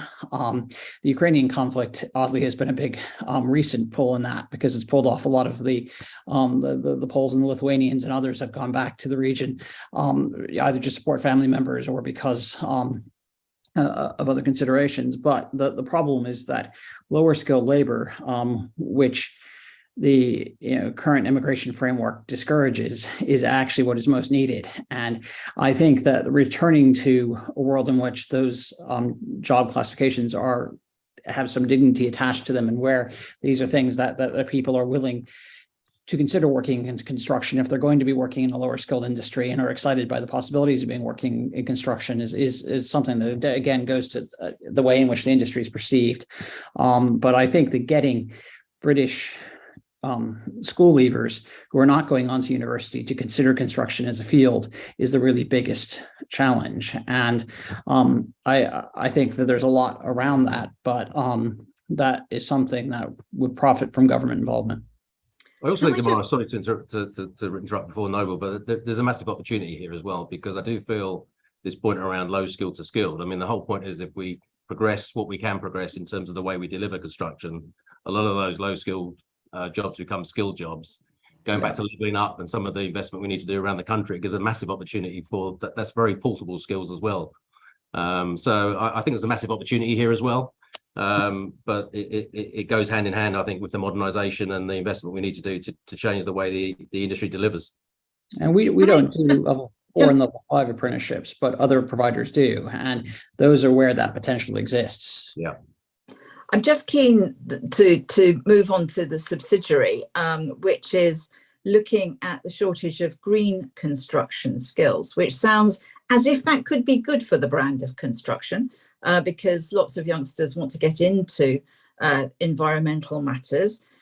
So is that of particular concern for you? And if so, what could government do in order to assist you to get those skills? Well, I mean, I could pick this up as a provider. We obviously we've seen this as an opportunity. We've retooled from School of Construction and Project Management to the School of Sustainable Construction. We're going full bore in terms of embedding sustainability and green awareness across our curriculum and training people to be leaders in this area. But again, I think that what I said before about, we can do this at some scale, but to do this at scale across the sector, does mean admitting that it's expensive to train people in these areas, and it has to make sense for the providers to do it. And I think that is the biggest barrier, because this is the kind of thing that benefits from the involvement of higher education institutions and further education colleges, where there is the expertise to train people in sustainable construction, circular economies. And it looks different in the major infrastructure space than it does in the SME space. And I think there as well, everybody's talked about regulatory alignment, but government's not moving quickly enough to incentivize green initiatives within the SME bit of the sector. And if you build it, they will come. I think that there is a whole lot of potential there for the joined up governmental approaches that people have alluded to before. But this is something we feel is an enormous opportunity and is the future of the sector. But scaling it up is the trick. Can I very briefly come to Vincent and Noble? Anything you want to add on the green skills issue? Yeah, I mean, I'd say, look, I think I'd echo your point, Deborah. It's a very attractive proposition for our young talent, and we run big graduate programs, 350 graduates in the UK last year, and our highest applications was for our sustainability teams and the program management we do in sustainability. But the one thing I would like to say, I'd bring it back to exports again, which is my sort of passion, if you like. But every single country in the world is going to go through this net zero transition. Every single building that's ever been built needs to be retrofitted in order to achieve net zero. And we've got an opportunity as a country to get out ahead of the pack and to create an industry that's world class in it, which then would allow us to export that all around the world. So what I'd say, what we really need though is government to go nap on what that strategy is. Everyone needs to know to be done. I think all the thinking's been done on what needs to be done, but there's still lack of clarity as to how it's going to be done.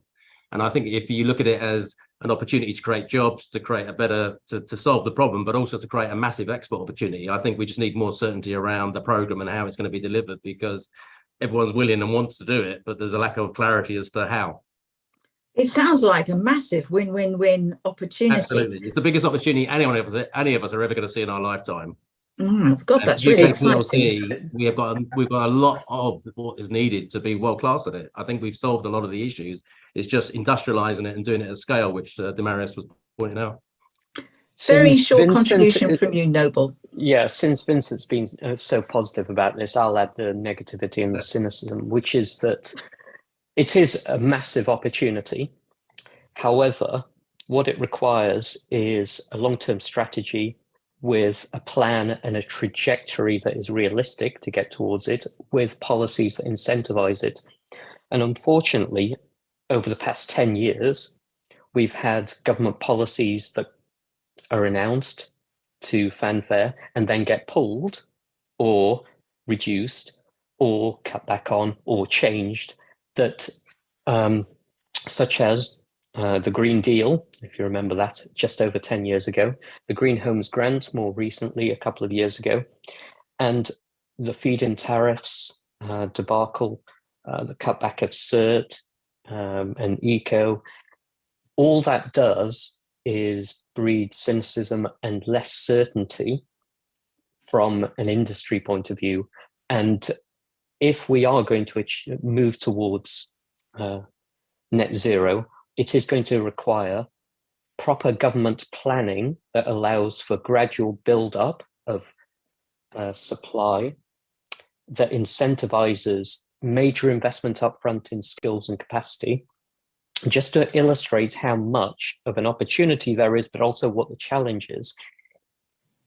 We have an existing housing stock, just on the housing stock alone, not the non-domestic buildings. Housing stock, we've got 29.8 million homes in the UK that need to be brought up to EPC rated C at least. To do that by 2035, you would, if you started on the 1st of January this year, you would need to do 1.4 million energy efficiency retrofits per year. We're currently doing 150,000. So it requires a massive ramp up at a point in time where we already have skill shortages.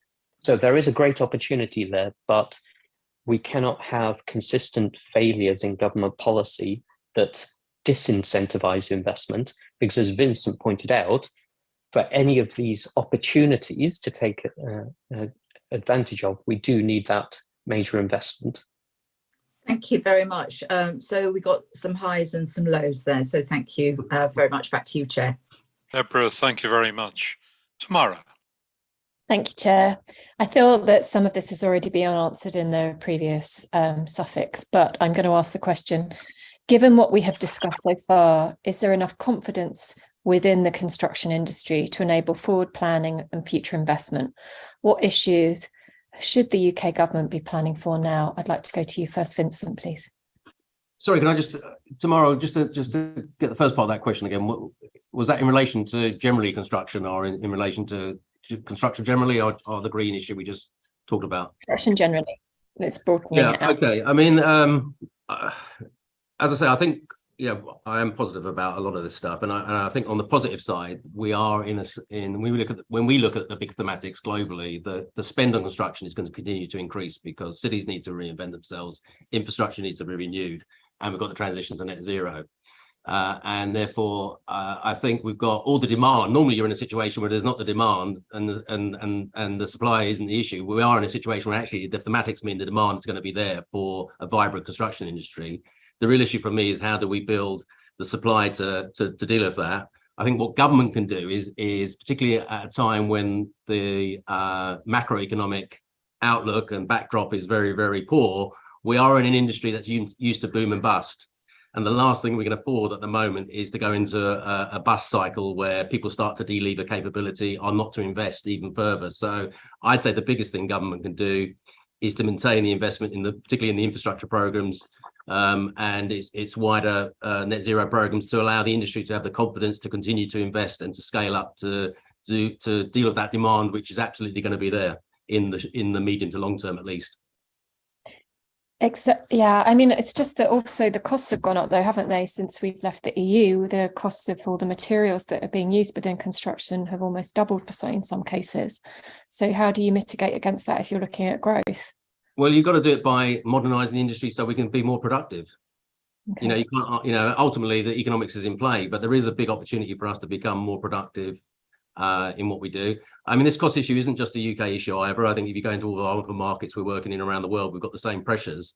But the only solution ultimately is that we've got to try and create an industry which is more productive, more streamlined, which takes time and takes investment. Short term, there's going to be pain, unfortunately. Thank you. Noble, it's the same question, but perhaps you might like to expand with your thoughts as well. Hi, Tamara. Thanks for that. Two things to point out. Firstly, from an investment point of view, it's worth noting that employment-wise, 40% of employment in construction is self-employment. So they're not going to be doing any major investment. 86% of employment in construction is in SMEs, small and medium-sized enterprises, because the business models within construction are there to deal with the volatility in demand. And if you look at the extreme of that, with the house builders, the major house builders, the top 10 UK house builders employ one person across all areas for every 3 homes they build. Everything is subcontracted out to deal with the volatility in demand. So if we are to get investment occurring within construction more generally, then, as Vincent pointed out, we need government committing to the major infrastructure projects towards the net zero transition, because we need to reduce the volatility in demand that occurs there. Secondly, from an investment point of view, speaking from the construction product manufacturing side, but this will apply to all firms. All firms finalise their plans for the year ahead in autumn time, and they need to sign off the business plans, sign off investment plans. Autumn time is not the best time to have political and economic chaos, put it that way. That doesn't incentivize high upfront investment for a long-term rate of return. And that is the case, whether it's 2019 Q3 and you've got political and economic uncertainty. We think of 2019 as a normal year because it was before the pandemic, but 2019, there was lots of political and economic uncertainty there because of the Brexit deadlines being pushed back and the general election. So 2019 Q3, a lot of business plans got put on hold. 2022 Q3, a lot of business plans got put on hold. And again, speaking from the construction product manufacturing side of things, the largest product manufacturers that operate in the UK, virtually all of them are owned by a global multinational, which means if you want to make a major new investment in the UK, you have to go to the globally headquartered board and say, this is why we should invest in the UK for this large upfront investment for a long-term rate of return. And you need to say why it's better than doing the investments in Germany, in the US, China, etc. So that hinders the investment as well. Sorry, I'm being incredibly negative. I think I need a lunch with Vincent. The thing that's coming to mind before I go to Damaris is that, you know, after the Second World War, the government took a long-term strategy at developing mass council housing, social housing, which I grew up in, and is currently being knocked down to create private housing in the. And what does that mean in terms of to have a vision and to have depth of buy-in, and therefore to know what your numbers are going to be for the next few years? You really need to have confidence from government to lead on that, surely. And to use your example, which is a great one, if you look at the peak of house building in the UK, it was between 1968 and 1973, when we were building 400,000 units a year, 200,000 public, 200,000 private. And so even if the private housing market collapses, you're still building more than 200,000 homes. So it reduces that volatility. And I think, Tamara, you make a really good point there. And I think that's a point I would make, is that unless you take a long-term view, you can't change the construction industry. And the point of looking at it on a 3-month, 6-month, 12-month cycle, it just reinforces all the low margin behaviours. And government, as the biggest procurer of construction, needs to take a lead in setting that long-term agenda, and it needs to procure on the basis of that investment. And you can only do it if you take a long-term view. You can't do it by taking a year-to-year view. Yeah. Well, before we go to Damaris, I want to be on the record. I'm very pro a welfare state strategy towards social housing. I hope that future governments will take that on board with greater depth. Damaris, sorry to kind of go off on a bit there, but no. I think these are concerns that we all share, and I would take a view somewhere between Vincent and Noble and say that I think there's a widening gulf in terms of how life looks for SMEs versus the tier 1 contractors and infrastructure clients. And I think that there's a lot to like in terms of, you know, from the standpoint of our external advisory boards, the draw from tier 1 contractors and infrastructure clients and others, they're very positive on some aspects of what government is doing. The embrace of systems integration thinking, the construction industry playbook, the fact that some of these large scale infrastructure projects have gone ahead and that there are more to follow. And there seems to be some reasonable confidence in the credibility of policy. On the other hand, in the SME space, it's completely the opposite. And, you know, the litany of programs that have been rolled out and withdrawn that would accelerate the green transition in residential housing and would also have an impact on the energy efficiency of commercial buildings as well, have been either decelerated or withdrawn entirely.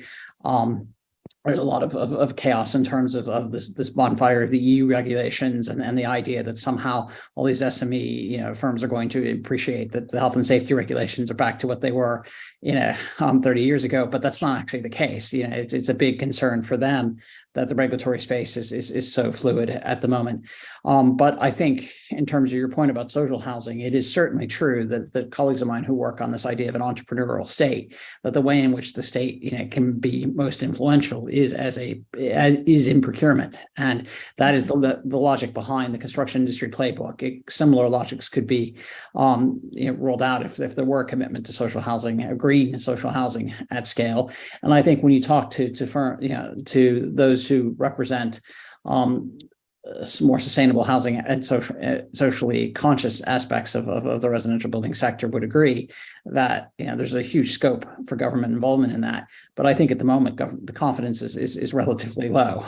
Whether it's at its absolute nadir or not, I would hesitate to say, but it's certainly much lower than it was pre-pandemic. And I think that changes in government have only underlined that. Yeah, so the solution is in the problem. And with that, because we're running over, I'm going to defer back to the chair, but thank you for answering my questions. Tamara, thank you very much. Another Pandora's box, I feel. Alison, if I may. Thank you, Chair. So we've touched in a few answers on regulation and how that's impacted the industry. So my question is really focused on that. What regulatory challenge is the construction sector facing in the wake of Brexit specifically? And is there any way, in your opinion, that we could mitigate the impact of divergence? So I'd like to go to Vincent first on that one, please. I mean, I think to bring it back to the Brexit question, I mean, I think the biggest issue for us and as professional services companies is one around the ability for us to attract workers into this country under the current arrangement from Europe. And then secondly, for us now doing work for our customer base, and we've got a global customer base in Europe, is pretty difficult from the UK. And the practical terms are that getting work permits, which there's different rules and regulations in different European states, means that it's much easier for us to service Europe out of Ireland or out of our other European offices now, which means that we're effectively doing work which we would have done in the UK, and where we had centres of excellence, we're building those centres of excellences in other areas. So the real issue for us is one around access to markets as a result of Brexit. I haven't got a solution to that. I don't think there is a solution. I think we've got to put up with it, to be honest. Whether there's anything that anyone else has got an idea about how we deal with it, the only way we found to deal with it is by building capability elsewhere to deliver in Europe. Thank you. Damaris, do you have a view on that one?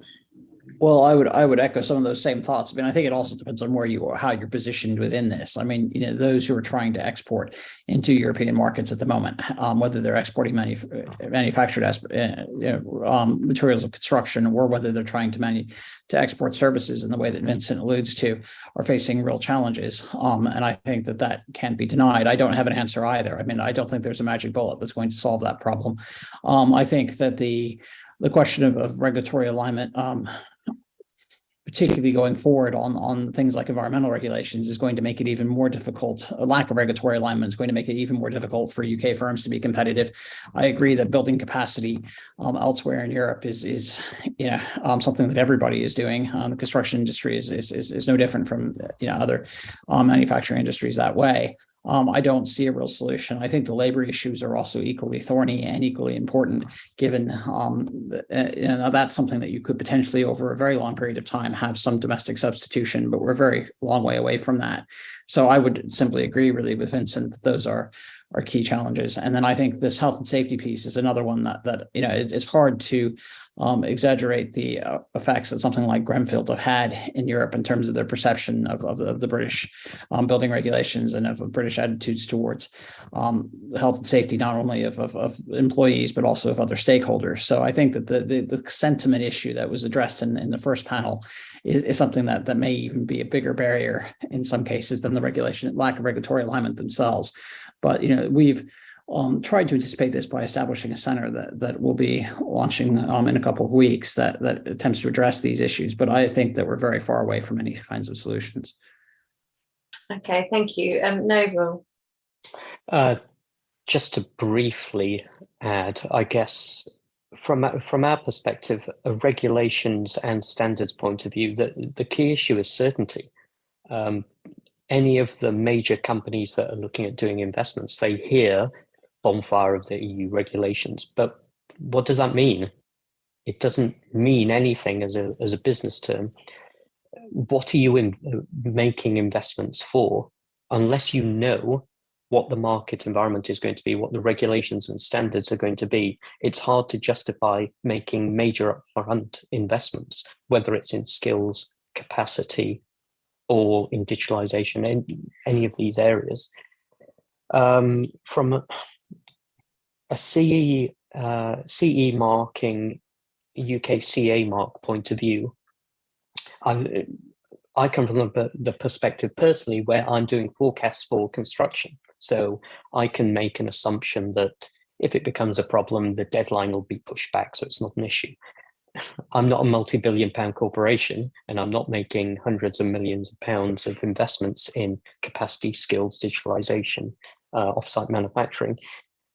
They need certainty to be able to make decisions, and they cannot work on the basis that there is no testing for a particular product in the UK to do the UK CA mark, and yet they see that there is a deadline coming. That stops investment. And government, not just the government policy around something like UK CA mark, but also the process of government policy where they wait till the last moment and then push back the deadline. That's very damaging. So the policy itself and the process, but overall, the bigger issue is the lack of certainty. Unless you get the certainty, then you're not going to get the investment coming, especially when you bring it back to your original point in the question, which is around regulatory divergence. To what extent is there going to be regulatory divergence? In which areas? And at this point, most of the companies just don't know, because I don't think government itself knows. And in which case, why would you invest? Yeah, so no quick fixes to any of these, and definitely stability needed for the long-term investments and strategies to address them. Yep. Okay, thank you. Back to the chair. Alison, thank you very much. Alan, if I may. Yeah, thank you. So we're a trade and business commission. I want to focus on the trade bit. One of the instruments the government thinks it does have is trade agreements. Is there anything that the construction sector or construction materials sector would particularly want to see in trade agreements that would help the sector? Start with Noble. Okay, thank you very much. From a future perspective, future trade agreements perspective, the key aspects are that there needs to be a level playing field. So this is not the trade agreement itself, but everything intrinsic to the trade agreement. So there needs to be policies that ensure within the trade agreement that you don't have dumping, for instance, that you don't have excess subsidization of industries in other countries, that you don't have tariffs that make exporting unduly difficult. But these are essentially the basics. If I bring it back to something that is not strictly outlined in the trade agreement itself, but if you look at energy policy, there are other countries that have energy policies that's much more favorable towards energy intensive industries, in which case, indirectly, you could see that as subsidization of the industry. So there does need to be a level playing field there. And then from a trade agreements perspective, we do need to sort out the relationship between GB and Northern Ireland, because there are some products where if you want to take, for example, steel to Northern Ireland, then you're looking at a 25% tariff, which if you'd suggested that 20 years ago, people would think you were crazy. Thanks. Yeah. Damaris. You're on mute. I'm sorry, I did mute myself. Yes, I mean, I think Noble has spoken very well about the most immediate issues facing the industry, and I think again, energy policy is a chunk of that, but over a longer term, I think strategically there needs to be some thinking about how trade agreements can improve access to strategic minerals and metals that are important in sustainability. That the question of whether we are going to be able to deliver on our net zero commitments, as Vincent alluded to, really does require having the materials necessary, and there the lack of access to the rare earths and other elements of the photovoltaics and things that have to be produced, energy cells, batteries, in order to deliver on net zero, are things that really require a decade of forward thinking. And I think there's potential for trade agreements to deliver, and that's something that really everybody's aware of, but isn't close enough in terms of horizon scanning, yet is something that would be profitable. It would be profitable if we could get ahead of that train. Likewise, I think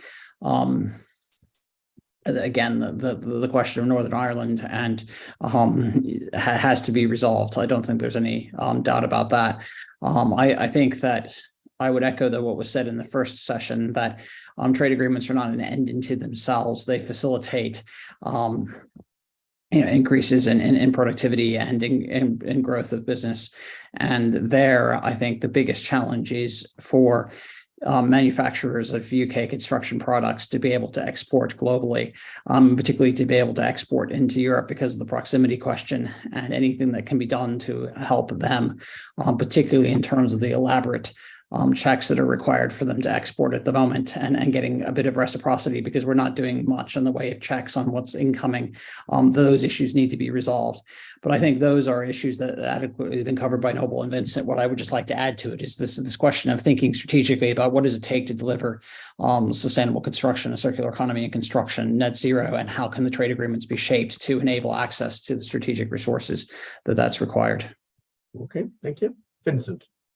No, I agree with the previous two speakers, particularly the last point Damaris makes around about having a really clear vision about what our end game is here, so that we can build the right things into the trade agreements. Just from an RICS perspective and a professional service perspective, a couple of boring things, but practical things. One is equivalence of qualifications, the recognition of qualifications around the world is an important thing for a lot of the creative industries in particular. And the other thing is access to government procurement on a level playing field. Often it appears to be given in trade agreements, but in reality it isn't because of other barriers put in place locally. So more transparency about access to how we achieve that. And thirdly, in a number of markets around the world, there's local ownership requirements which make it very difficult to trade on an economic basis, which once again, I think under trade deals from professional services point of view, it'd be good to see if we could get those removed to allow unfettered access to some of these markets. Okay, thank you. That's very nice and concrete, so very useful. Thank you. Thank you very much, Alan. I'll ignore the last remark about concrete conclusions. Just to finish off this morning's session, I mean, the reality is that the construction industry is unique, both in structure of the organizations in it and the infrastructure. A completely loaded question. I'm really interested to try and tease apart the impact on construction linked to COVID, linked to Brexit, and more recently, the energy price spike. Just to give us an idea where those sit as regards the impact on the sector. Vincent. I mean, it is a really difficult question to simplify, but what I'd say is that all three have obviously had an impact on construction. I do feel we are at a crossroads in some ways, because I think the industry has, because of the demand that's been there, and because construction remained open during COVID, which was a massive saving grace for the industry compared to many others like hospitality. The industry's managed to navigate through a number of those issues, including Brexit and the other issues you allude to. But we are, I think, at a turning point where, because of the economic overhang, because of these price pressures, I think we need more intelligent solutions about how we go forward.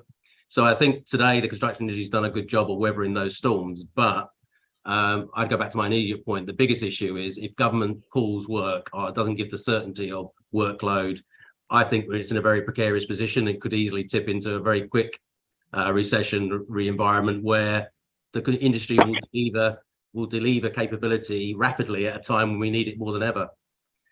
So my real point here is I think we're a very resilient industry. We managed to move through these various challenges, but they've all made us weaker.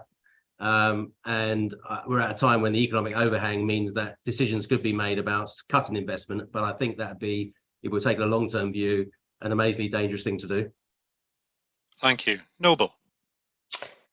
Thank you.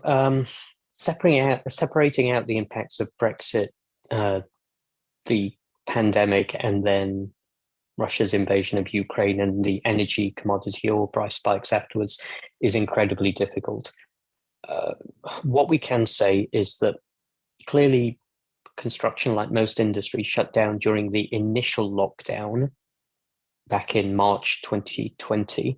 But then after that, as Vincent rightly said, in the subsequent 2 national lockdowns, construction continued. So construction activity recovered very quickly and construction demand recovered very quickly, particularly driven by private housing, new build, and private housing repair, maintenance, and improvement. So you've got the race for space, people desperate for better quality indoor and outdoor space.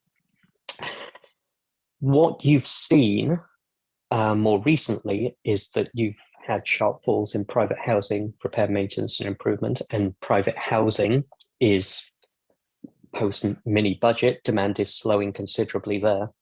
So you are likely to see over the next 12 to 18 months a recession in construction, driven primarily by private housing, new build, and repair and maintenance and improvement, the largest and third largest construction sectors.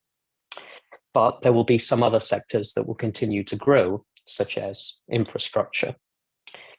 But that will be highly contingent upon, firstly, government committing to its programs, and this is Vincent's point about long-term commitment there. And it will also be contingent upon government ensuring that the funding continues for its pipeline during a period where there's significant cost inflation. That's the near term, the next 12 to 18 months. In the medium term, the rate of recovery will be highly dependent upon government committing not just to the infrastructure program, but to the net zero transition. And so as a result of that, government is fundamental as the largest client, but also through incentivizing private sector construction to ensuring medium-term growth of a sector which is not just valuable because it employs 3 million people throughout the supply chain, and it provides 6% of UK GDP. The point of construction is not an end in itself. The point of construction is to enable everything else you want to do as a country, whether it's homes you want to live in, schools you want to be educated in, or universities, or the hospitals you want to be treated in, or the transport infrastructure to allow you to travel. So it's an enabling sector. It enables everything else you want to do, and government is fundamental to that. Thanks, Noble. Damaris. Yeah, thank you. I think I will take a stab at proportions, although it's always dangerous to do so. But I think that the thing to pick up on some of what Noble was saying, I mean, certainly with COVID, there's been a pent-up demand, which has had an influence on the industry. But the Brexit and the energy crisis, energy security issues are simply cost drivers. And to bear that in mind, COVID, on the other hand, has taxed public sector balance sheets, so there perhaps is not enough government money available. But part of that's also been the politics of the piece in terms of the mini budget and everything that's come after that.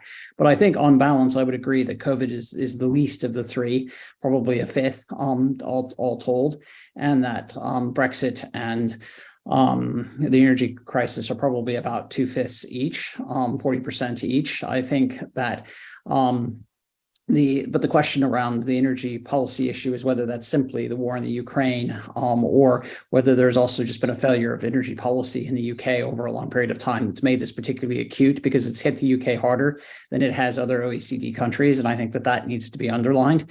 But I would take I would say 1/5, 2/5, 2/5 would be a fair assessment of it. But I also agree with Noble that construction is producing public goods as well as private goods, and that those public goods are a key to any kind of long-term recovery in the UK. So there is a role for government. It is an investment that's worth making to ensure that our schools and hospitals are adequately funded, and that the effects of the COVID crisis on the national health system, can be addressed with adequate funding. So there are some perhaps longer-term issues with COVID that affect the construction industry further down the line. But at the moment with the NHS, it's mostly OPEX, it's not CAPEX, but there certainly needs to be an extension of capacity there in the social, with social care, which has clearly been evident. But I think I would stand by the 1/5, 2/5, and to say that Noble's absolutely right that helping the construction industry does help the UK economy long term, and that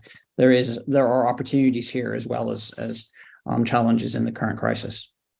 Thank you very much. And for our concluding question, Hilary.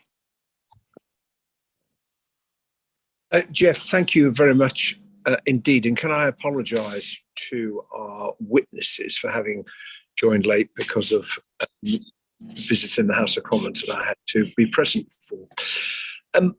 If government ministers were listening to the conversation that we've been having this morning, what 3 key policies could they implement that would improve the prospects for your sector? In other words, if you were face to face with the government minister, what are the 3 things that you would say, can you please do this, this and this?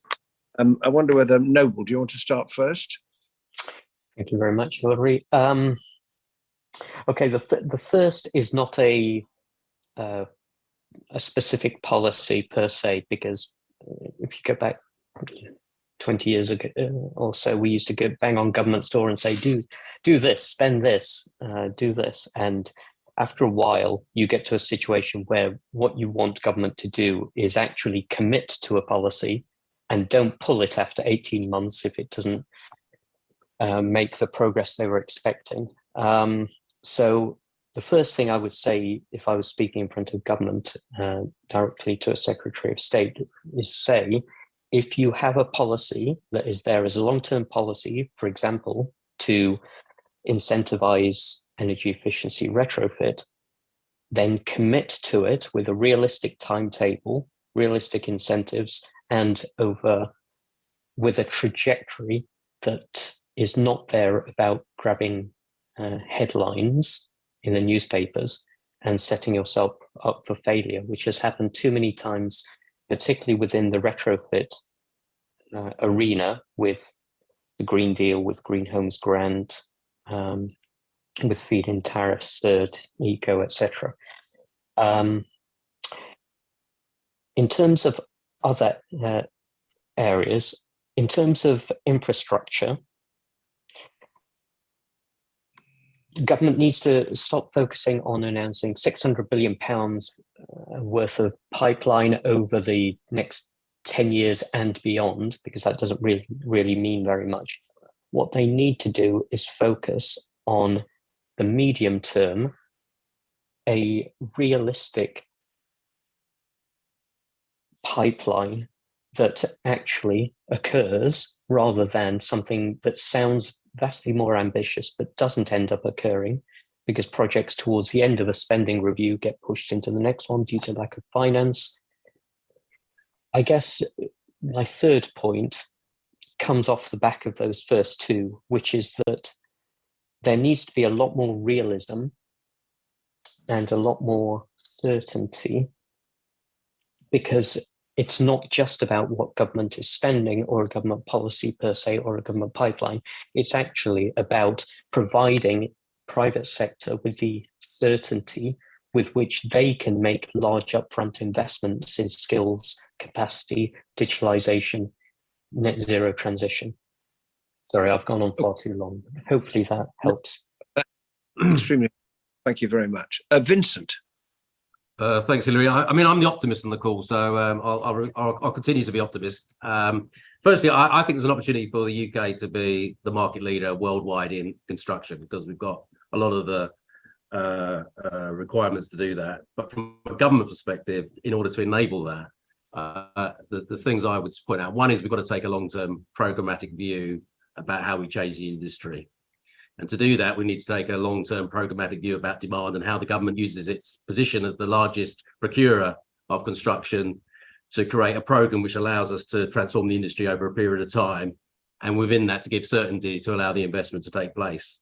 To put that into perspective, I sat on the Construction Leadership Council, which is a very strong cross-industry body with government, and I think we had 6 or 7 government construction ministers during my time and 3 years on it. So, you know, there was just not the continuity of thought around construction from a ministerial level to enable any that to occur. The second thing is going back to government's role as the biggest procurer of construction in the industry. It's got a real opportunity to influence what it buys and what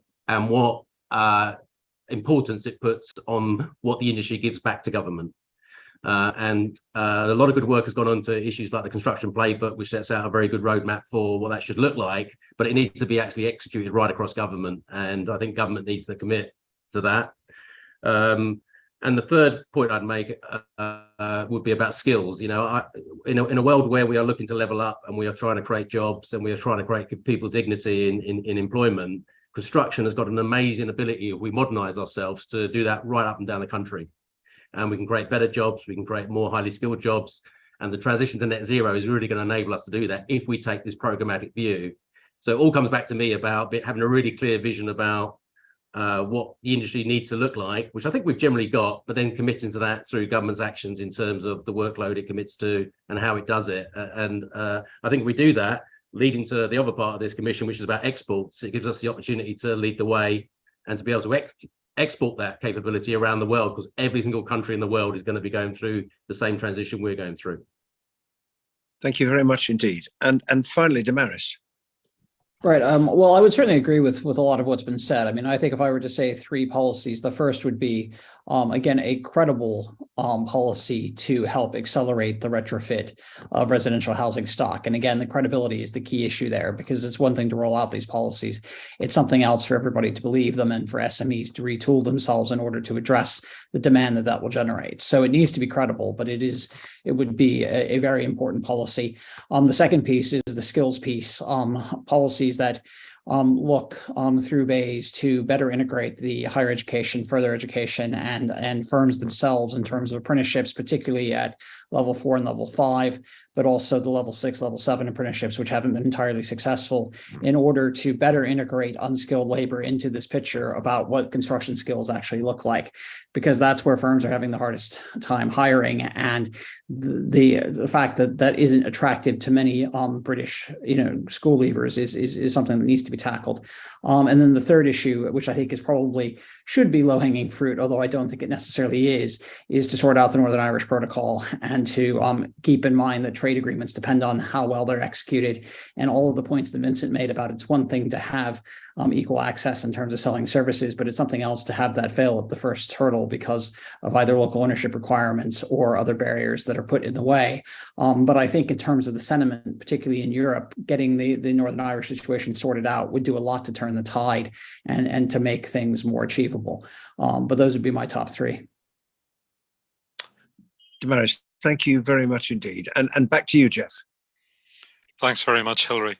Thank you very much. And just to thank my colleagues for their questions, and also thank you very much to the witnesses today. There's no question that construction has got a unique place, and we need to look at it in a different way to some other sectors and subsectors. Thank you very much for today, and I look forward to seeing you again. Thank you. Thank you. This was great. Thank you. Thanks. Bye.